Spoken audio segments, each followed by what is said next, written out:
In my first episode of Half Calf, I played a game called Hellblade: Senua's Sacrifice.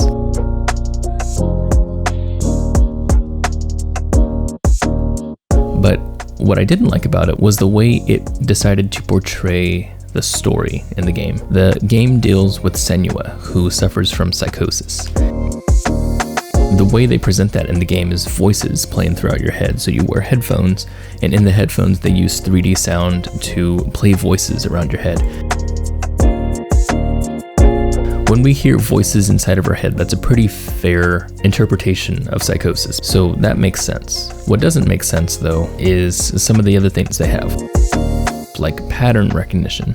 So people who suffer from psychosis see patterns where there are none. So the way the game decides to show this from the player's perspective is to give the player a shape to look for, and then the player has to look for that shape by looking around them.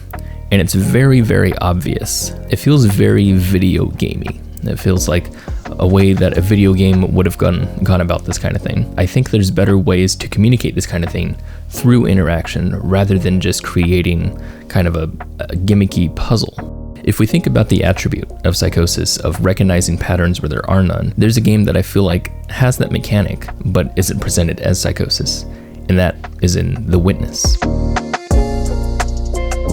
The Witness has this incredible mechanic in it that deals with the player seeing patterns where there really isn't any. They teach the player how to recognize these types of patterns. So usually it's on these little square screens.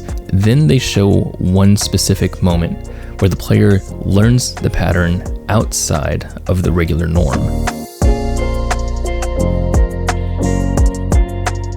Now it's in real life, and that realization is from the player's own perspective. It's from their own mind. They're never asked to look into the environment and look for these shapes.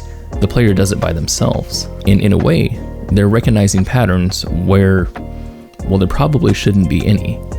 And that's a really incredible moment, I feel like. And that, I believe, could be really, really useful for communicating something like pattern recognition in psychosis.